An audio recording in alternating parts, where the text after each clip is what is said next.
You're wondering whether or not Gamma 1 and 2 is something you want to summon for or spend your stones on, whether or not it's worth it. Obviously, it's superhero content, so that means it's exciting, it's new, it's fresh on the mind because the new movie just came out. It's exciting to get some superhero content in here, and so there's going to be a lot of people that are going to be dedicated to spending their stones on this Gamma 1 and Gamma 2 Dokkan Festival banner, which is essentially a top legendary summon banner just with 2 Dokkan Fests instead of LRs. That being said, I'm going to provide as much information as possible in this video to help you understand whether or not you actually want to summon on Gamma 1 and 2's banner, and also whether or not you want to save for future banners. You know, provide information so that you can decide for yourself where you want to spend your stones, because I'll be completely honest, it is a pretty stacked rest of the year, and it's going to be very, very hard to skip some banners due to the nature of just all the hype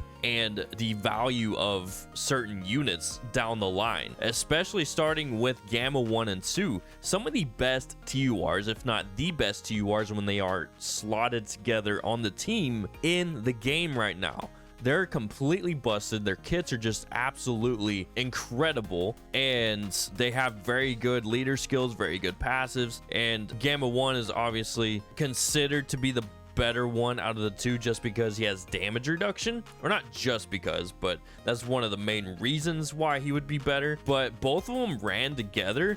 It's a very deadly duo, and it's enticing to summon on the banner for sure. But let's move on and figure out exactly why you might want to wait and not summon on their banner. So starting off, this is actually pretty significant. We're going to use this Goku Black as an example. When the anime was running, Dragon Ball Super, they were releasing these units as the shows or as the episodes drop. People would watch the episode, and then the unit that same night on Dokkan would drop in game, which made it super, super hype. This particular Goku Black right here, he was released on global on March 20th, 2017. If we take a look at the banner he dropped on, released on March 20th, 2017, the banner end date was April 7th, 2017.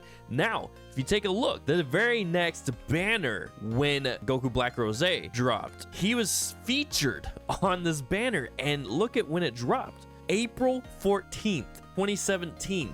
So not even 2 weeks later, 1 week later, 1 week later, not even 2 weeks, 1 week later, after his initial banner dropped, he is featured on this banner. And then if we take a look at the JP side, he was released on the 20th of October 2016 on his initial banner. The end date for this banner was on the 1st of November 2016. And then little over 2 weeks later, he comes back on Goku Black Rose's banner and is featured with them. It's insane. It's absolutely insane to think that that could possibly happen with Gamma 1 and 2. So now that we have superhero content coming into Dokkan and into Legends, we know that on Legends, let's actually pull that up real quick, the new Beast Gohan was released with a Power Awakening Piccolo, with a Pan. So we know that Legends released these 3 units right here not too long ago, just maybe like a week and a half ago, which is crazy to think.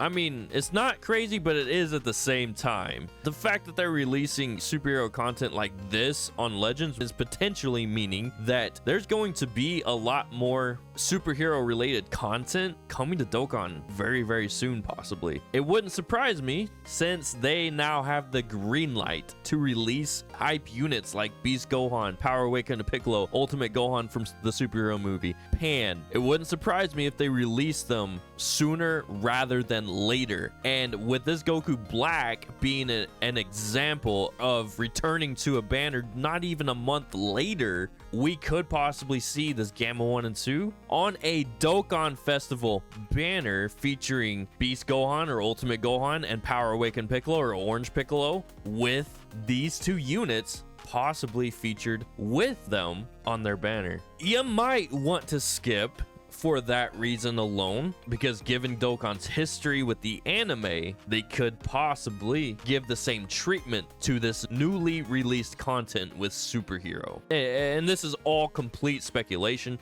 There are no known facts about this or anything like that. I just want to throw that out there. This is me just looking at habits, history of Dokkan, and what they've released in the past and comparing it to what could possibly happen now in the near future. And then other cards you want to look at down the road, and I'm honestly, there was a video where I did a timeline of potential releases for these cards, such as this LR Super Saiyan Blue Vegeta and also Super Saiyan Trunks from Future Saga. I'm not gonna do that right now because global schedule with superhero content coming out, both Dokkan and JP's schedule is kind of messed up right now with superhero content coming out, so it's gonna be skewed. It's gonna be very, very random in the near, in the next few months what's going to be releasing.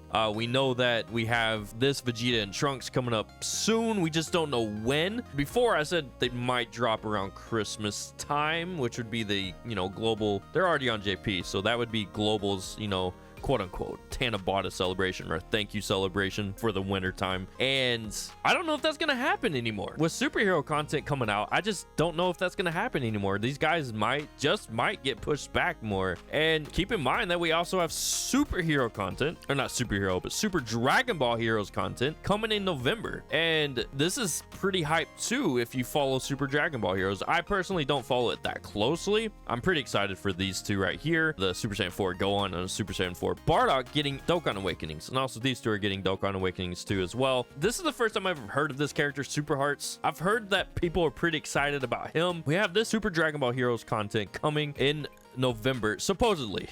With global schedule the way it is and Japan's schedule the way it is with superhero content coming out, maybe this will move its slotted time from November. Who knows? I doubt it, but it is possible given the circumstances. But keep in mind too that these units that were revealed on that live stream for Super Dragon Ball Heroes, these are just units that are going to be on the banner. They're not the main headline units, which is crazy to think because apparently Super Hearts is pretty cool. And then we've got the Limit Breaker Super Saiyan 4 Vegeta and Super Saiyan 4 Goku. If they're not the main headline units, what do we have in store for Super Dragon Ball Heroes? And that's something else to keep in mind, is that the Limit Breaker Super Saiyan 4s are pretty hype. What more hype could they bring on the same exact banner as the main headline units? Now, you may not follow Super Dragon Ball Heroes, you may not care at all, and that's fine. I'm just giving information out so that you can know what you want to save for and what you want to spend on, because right now is the time to decide if you want to spend your stones on the Super Dragon Ball Heroes banner, if you want to spend your stones on Gamma 1 and 2, or if you want to save your stones for this LR Super Saiyan Blue Vegeta and Super Saiyan Trunks from Future Saga, possibly a Beast Gohan, a Pan, a Power Awaken, a Piccolo, Orange Piccolo that could possibly release on Dokkan. Those could release in the next month and a half or so. Who knows? I mean, it's just so crazy right now. You've got to decide and be very, very smart about how you spend your stones. Those of you who are free to play or relatively free to play, you've got a lot to think about. And then last but not least, if you are free to play, I will tell you right now, if you are relatively new to the game, this banner right here, the New Year's Step Up banner, is going to have the most value for you. I'm telling you that right now. It will. But once again, I'm not going to tell you whether or not you should summon on it, but it does have the most value for you because you're getting a guaranteed Dokkan Festival exclusive character every single step. And two of those steps, step 3 and 5, you're getting a potential LR guaranteed unit or a guaranteed LR unit. And you do that for 3 rotations, and it takes only 600 stones. 600 stones.